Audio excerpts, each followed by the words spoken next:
Amigos de la Resistencia, una semana más estamos aquí con preguntas y respuestas sobre la disciplina del triatlón en concreto hoy, aunque también os digo que podéis plantear vuestras preguntas relativas a cualquier modalidad de resistencia englobada dentro de las actividades de la carrera a pie, competiciones de trail, de ruta, de campo a través, incluso de pista, en las disciplinas de medio fondo y fondo. También podéis plantear preguntas relativas al ciclismo, tanto ciclismo de carretera como de montaña. Pero hoy vamos a seguir con más cuestiones relacionadas con el triatlón. En estos tiempos de confinamiento donde no podemos nadar y tenemos abandonado un poco la natación, ¿cuál sería tu recomendación una vez podamos volver a nadar? El tiempo, metros, lo que tú recomendarías para volver a arrancar y empezar a sentirnos un poco menos patosos que digamos en el medio acuático. ¿De acuerdo? Venga, gracias.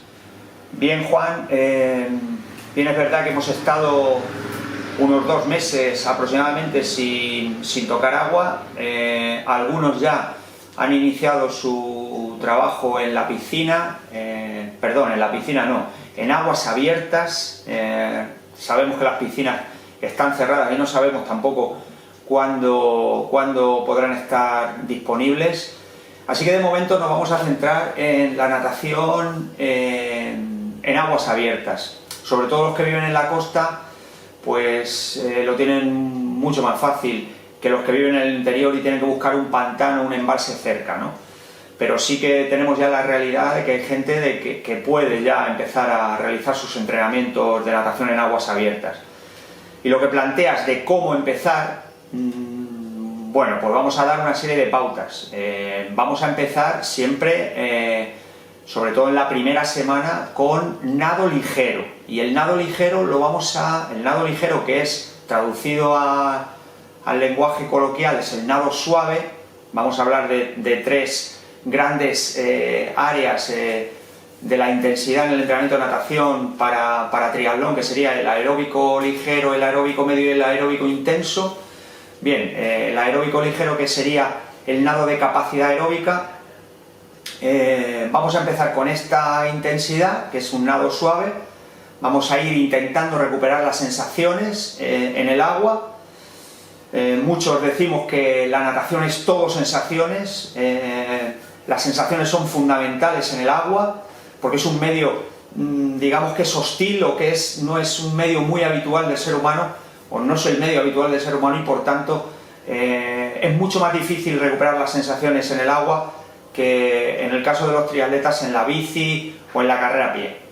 Pero si somos sobre todo triatletas que no provenimos del mundo acuático, es decir, que nos enganchamos a este deporte porque nos gustaba correr, nos gustaba montar en bici, nos gustaba el multideporte, que es el caso de muchos triatletas, sobre todo los que hacen pruebas largas, como digo, empezamos con nado ligero. Lo que quería decir, que lo digo ahora y lo iba a decir al final, es que en 2 o 3 semanas, si somos un poquito disciplinados, con 3 sesiones semanales, un mínimo de 3 sesiones semanales, vamos a recuperar bastante nuestro nivel anterior. No es así en nadadores de más nivel o triatletas que vengan de la natación, los triatletas especialistas en corta distancia, que son grandes nadadores, que necesitan más tiempo para recuperar su nivel. Pero en el caso de un triatleta que su disciplina predilecta o su mejor disciplina no es el agua, que es la mayoría de los que hacen larga distancia, en 3 semanas vamos a recuperar, como digo, este nivel si nos ceñimos a ciertas recomendaciones. Como digo, empezar con bloques de aeróbico ligero de 5 o 6 minutos, 5 o 6 minutos y paramos. Empezamos con nado suave, nado con distintos tipos de respiración, nado a un lado, nado cada 3 brazadas, nado cada 4 brazadas. También podemos practicar algo de nado hipóxico, siempre ligero. Luego hacer algún bloque también de 5 o 6 minutos de técnica, técnica que podemos hacer en aguas abiertas muy elemental, hacer nado con un brazo, nado con el otro brazo, punto muerto, algún trabajo subacuático, también podemos hacer algo de recobro, trabajo de piernas también. Y este trabajo técnico combinado con aeróbico ligero, empezamos con sesiones de no más de 20 minutos para ir progresivamente aumentando de 20 a 25 minutos, 30 minutos, 35, hasta llegar incluso en la segunda, tercera semana ya a los 40 minutos de nado, viendo un poco las sensaciones, que no nos sobrecargamos, que no tenemos molestias. Y como digo, poco a poco, si no somos nadadores, en ese ámbito de 3 semanas, 4 semanas, vamos a recobrar bastante nuestro nivel, siempre y cuando en el periodo de confinamiento hayamos sido escrupulosos con el trabajo aeróbico propuesto y trabajo de fuerza e incluso de técnica. A mí me gustaría que nos contases cómo podemos saber cuándo estamos preparados para afrontar una prueba de larga distancia o qué pasos debemos haber dado para poder afrontar una prueba de larga distancia con garantías. Gracias. Hola Pablo, quería preguntarte cuánto tiempo crees que es el recomendable para entrenar en tu debut de larga distancia y qué pruebas meter previos a ese debut en larga distancia, en distancia Ironman.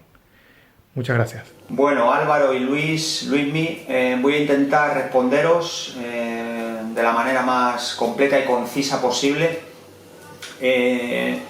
Digamos que los plazos para plantearse hacer alguna prueba de larga distancia diferirán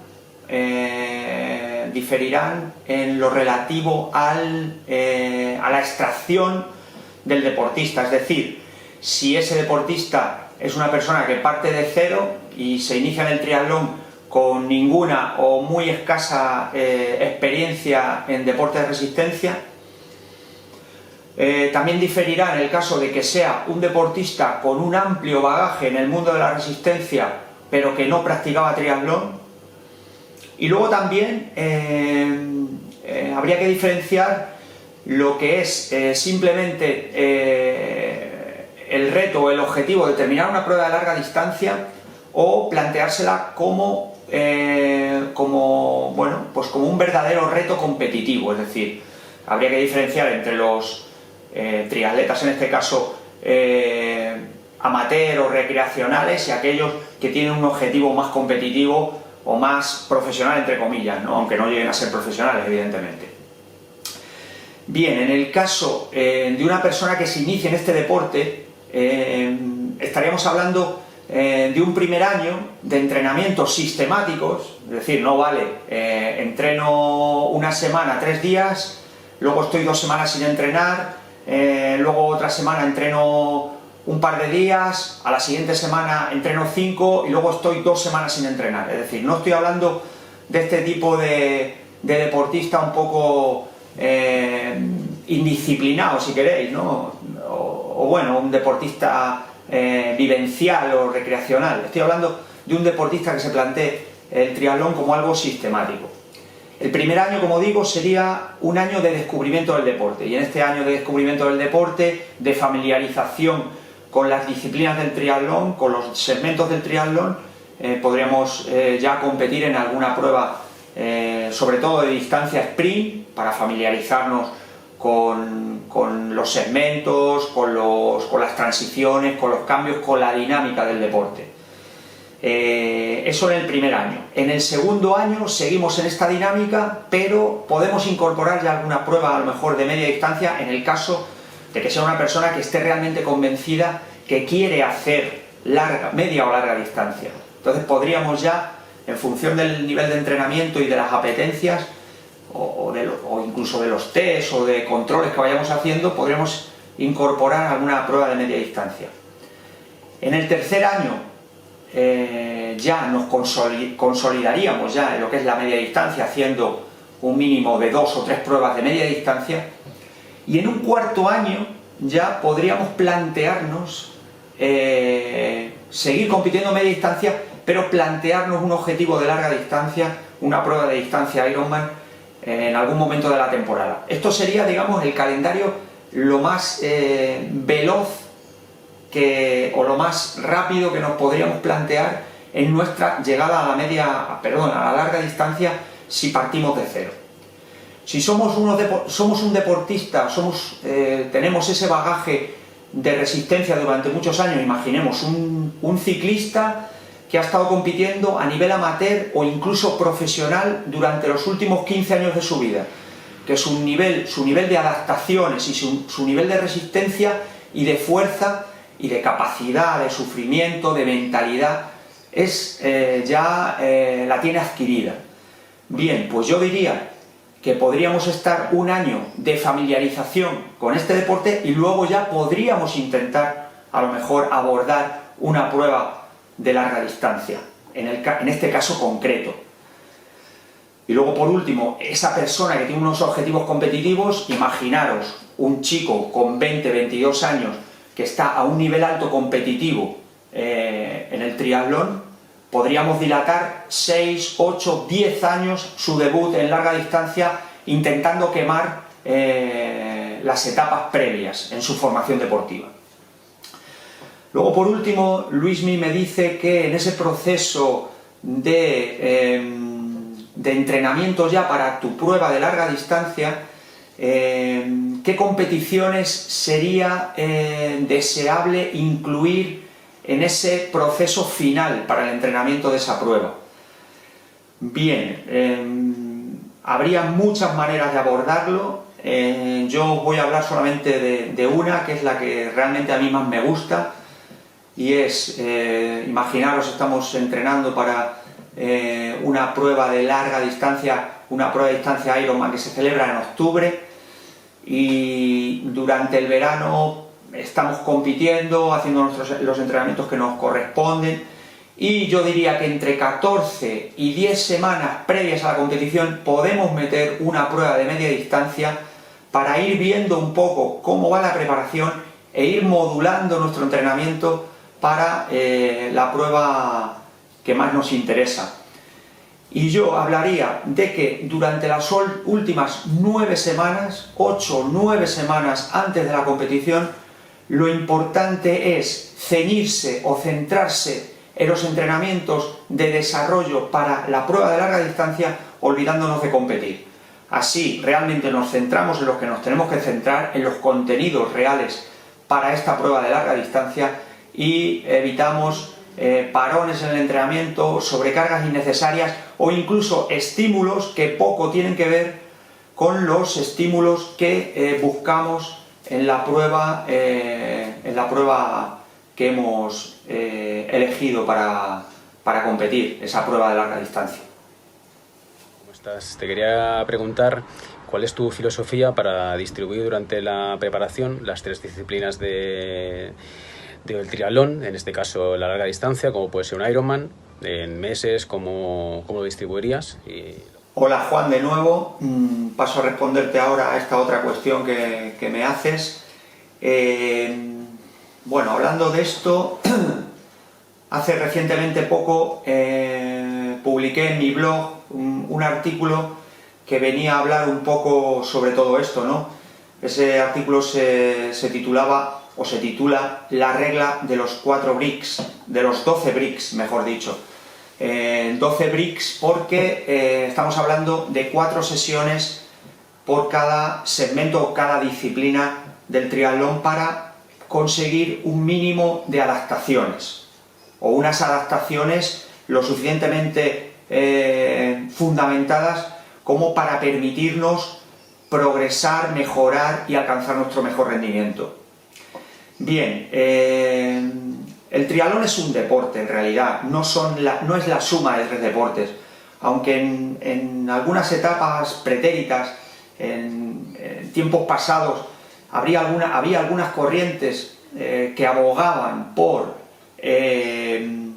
suspender el entrenamiento en algún periodo del año de algunos de los segmentos del triatlón, por ejemplo de la bici en invierno, y centrarnos mucho más en la natación y en la carrera a pie, suspendiendo prácticamente nuestro entrenamiento de bici o como máximo ciñéndonos a una sesión semanal.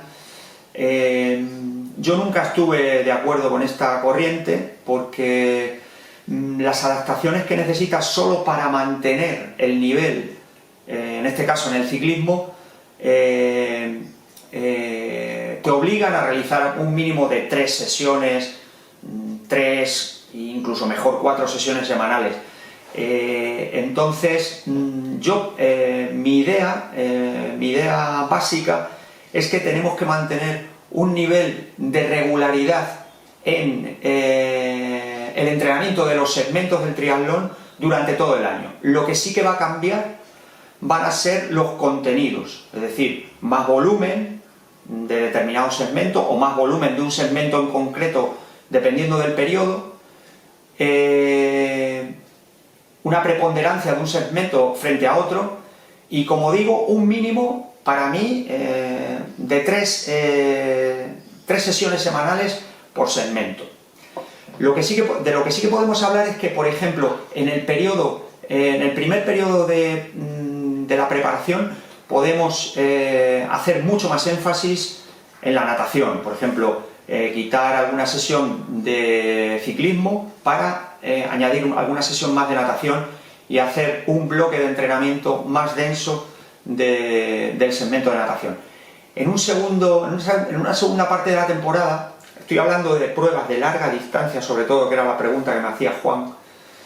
En un segundo bloque de la temporada haríamos más incidencia o más énfasis en el entrenamiento de la carrera a pie, para en la parte final, es decir, en la parte más específica del entrenamiento para la prueba de larga distancia, haríamos más énfasis en esa fase final haríamos más énfasis en el ciclismo, que realmente es la prueba donde más tiempo vamos a estar en una competición de larga distancia. Si en una competición de larga distancia vamos a estar 10 horas, normalmente vamos a estar 1 hora nadando, 3 horas y media corriendo, ya son en torno a 4 horas y media, y el resto del tiempo nos lo vamos a pasar en la bici, con lo cual esta polaridad en la última parte del entrenamiento específico de cara a una prueba de larga distancia se la daríamos a la bici. Pero bueno, la cuestión final es que bajo mi prisma, bajo mi manera de ver las cosas, hay que mantener un equilibrio entre las sesiones, más o menos 3, 4, de 3 a 5 sesiones, dependiendo del momento de la temporada, por segmento, incluso en los periodos más iniciales, y lo que sí que cambia evidentemente es el volumen de las sesiones y la intensidad también de las sesiones en un periodo u otro. Hola Pablo, tengo unas cuantas preguntas para hacerte, a ver si tú eres capaz de resolvérmelas. Una de ellas es ¿en cuántos mesociclos y microciclos divides la temporada? Y en qué cantidad subes la carga de una a otra. Bien, Zeus, gracias por tu cuestión. Referente a la planificación, bueno, hace muchos años, cuando en mi caso empecé en el entrenamiento, en el campo del entrenamiento deportivo, realmente utilizábamos solamente un modelo de planificación, que era el modelo de planificación tradicional de Mateyev, que es un modelo en el que buscábamos a lo largo del año ir sentando las bases para llegar al periodo de competición en perfecto estado de forma, ¿no? Podíamos hacer una doble periodización, es decir, un punto de forma a mitad de temporada y otro punto al final, pero realmente utilizábamos lo que es un modelo de planificación tradicional, ¿no? Ahora ya se utilizan otros métodos de planificación que no obstante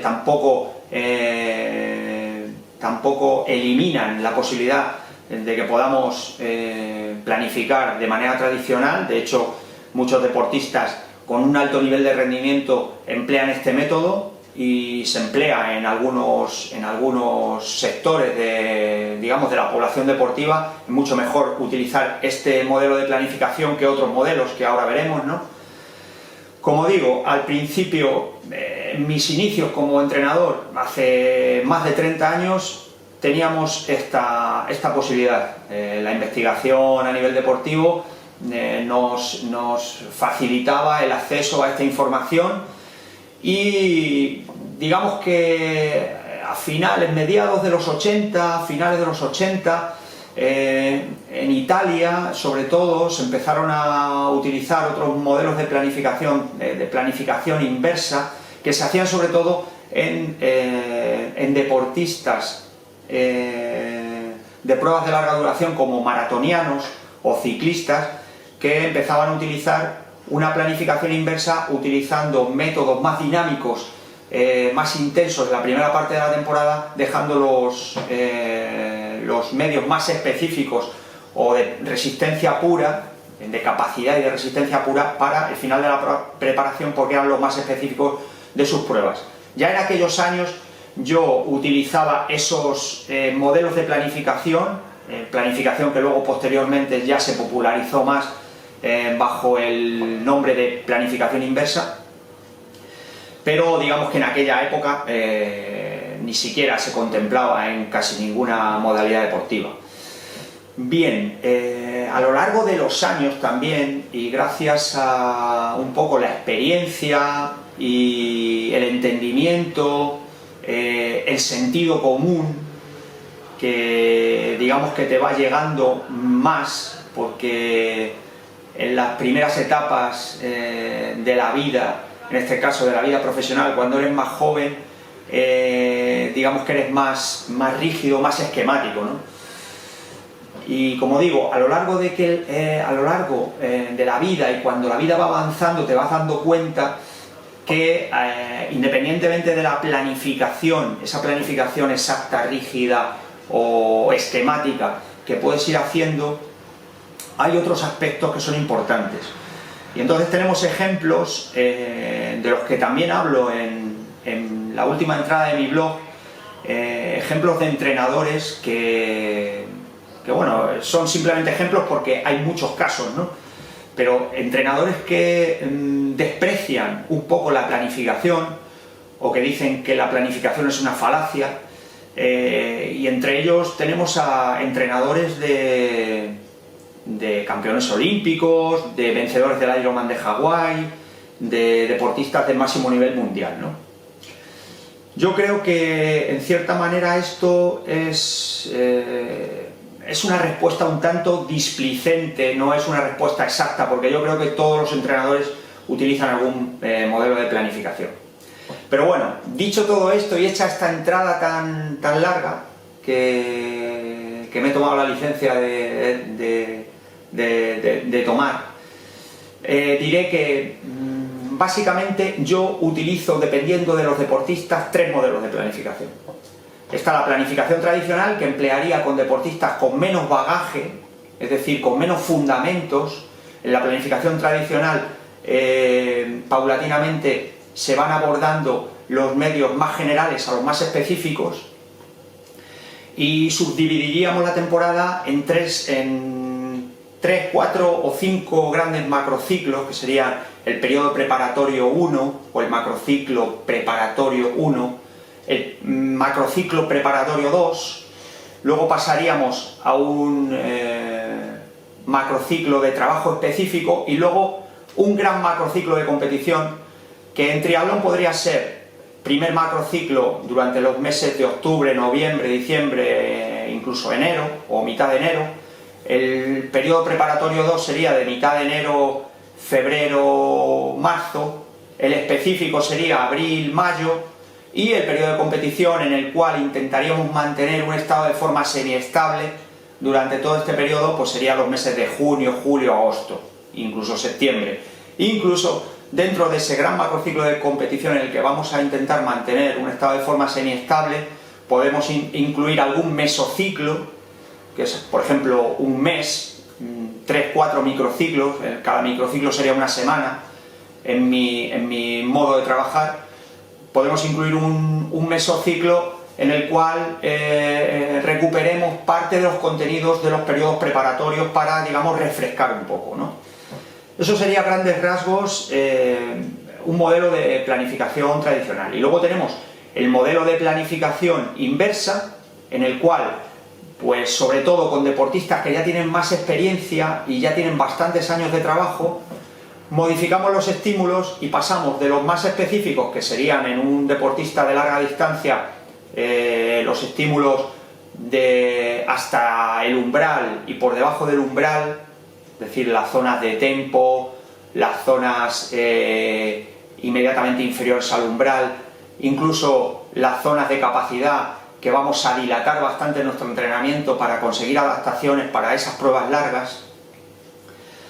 Esos contenidos los dejamos para final de temporada, y a principio de temporada estamos trabajando de otra manera, estamos trabajando más desarrollando la fuerza, los aspectos más dinámicos, como por ejemplo el trabajo anaeróbico en repeticiones cortas, trabajo de consumo máximo de oxígeno, y con mucho menos volumen de trabajo. Es decir, vamos de menos volumen a más volumen hasta la prueba específica que hayamos decidido, en la que hayamos decidido competir, de menos volumen a más volumen y de más intensidad a una intensidad más específica pero inferior y más dilatada, ¿no?